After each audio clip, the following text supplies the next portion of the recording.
Hello and welcome to DarkHorse FM, and in today's video we're going to be looking at how to create a classic number 10 in Football Manager 2022.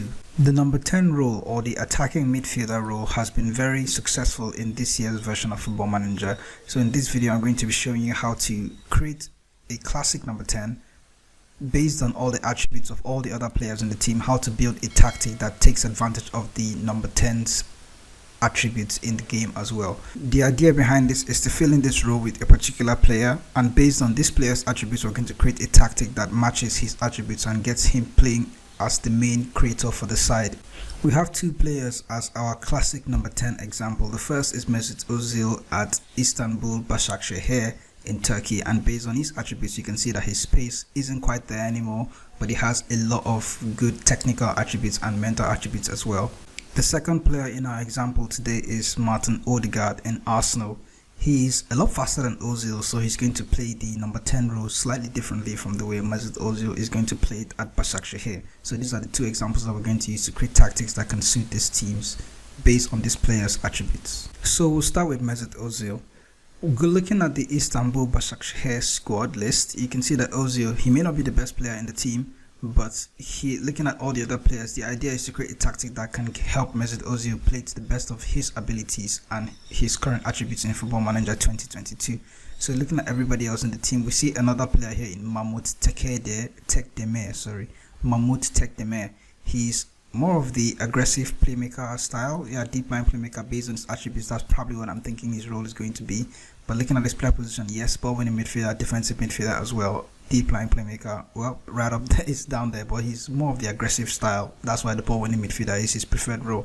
So that's one player that could be of use to Mesut Ozil, because this guy can go and can be like the pressing room or the pressing player in the midfield, and then Ozil is going to have a lot more freedom to not worry about those defensive attributes. And then looking at our fullback, we have Lucas Lima in here. He's quite fast as well for a 29-year-old. Good crossing, good dribbling as well, good pace, good stamina. This gives me the idea that Lucas Lima, we could get away with playing with a high line here. So not because we want to press the opposition high up the pitch, but because we want to offer a sort of passing proximity to Mesut Ozil in the middle of the field.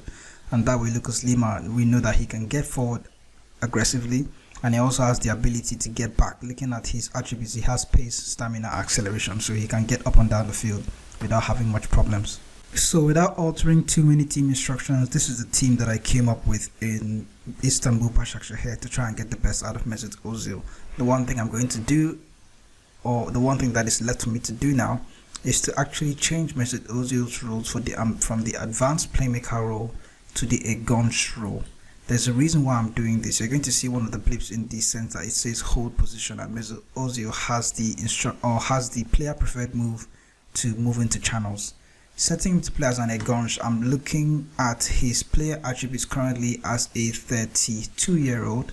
His acceleration is not so great. His jumping reach that's probably not important in this case, but his pace and acceleration aren't quite there anymore. Although he can move into channels, and even though there's this exclamation in his player attributes that says that this Egonş role is asking him not to move into channels a lot, being the fact that he has that in his player preferred move, he's still going to move into channel when the opportunity presents itself. But more often than not, Mesut Ozil is going to stay in the number 10 position and not stress himself too much trying to run around, trying to press somebody and trying to win the ball back. The Egonş is a prime creator for the side, and he looks to link between the midfield and the attack, or acts like a pivot or a hook between the midfield and the attack. Mainly this player is going to stick to his position and not run around too much. He's a lot like Trequartista, but he's not going to roam into all these other spaces, so I just wanted to be in here. And then there's also, you notice that I added the inverted winger role for both Nasir Chadli and Dennis Turuk. So these players are going to be a lot closer to Mesut Ozil, and then he can bounce passes off them, 1-2 passes, intricate passes. There is also Stefano Okaka in the strike position. His role, on the other hand, is to be the pressing forward. His objective is going to be to give Mesut Ozil that chance to not bother too much defensively. So Okaka is going to be the one pressing from the front. You can see that the only team instruction I added for this tactic is the higher defensive line. This is not in the sense that we're trying to outpress the opposition or anything. The objective here is to bring the central defenders or the defensive midfielders and the back line as well a lot closer to Ozil, so there's going to be a lot more passing in the middle of the field and the players are not too far away from one another. For Arsenal and Martin Odegaard, I opted for something a bit more adventurous. We used a super keeper on attack TT, and then Martin Odegaard is playing in the traditional advanced playmaker role as the number 10. Here we're looking to stretch the pitch and then play with a wide offensive width, and then we're also pressing the opposition high enough. Gabriel Jesus as a striker is playing as an advanced forward on attack TT, and you can see Kieran Tierney here is also playing as a wing back on attack. Tomiyasu as the fullback on the right hand side is going to play as a fullback on support, essentially offering some sort of solidity on this defensive side. Here I opted for 2 central midfielders as opposed to the 2 defensive midfielders, and Granit Xhaka on the left hand side is going to be more like the destroyer in the team, pressing hard, winning the ball back as soon as possible, and Partey is going to help out both in the offensive areas and the defensive areas of the pitch. So that's basically how you can design a tactic based on your number 10 and the players that are all around him. With Arsenal being more adventurous, I can opt to use 2 ball-playing defenders here in William Saliba and Ben White to play as very expressive, creative centers from the defensive deeper areas, something like that. So once you have this set in stone, you can go and then iterate as the game goes on and see how the tactic works out for you. If you enjoy content like this, remember to hit the subscribe button and turn on the notifications bell so you can get notified when new videos like this come up. I'll catch you guys in the next video with more Football Manager hint and tip like this and Football Manager tactic guides here on DarkHorse FM. Catch you later in the next video.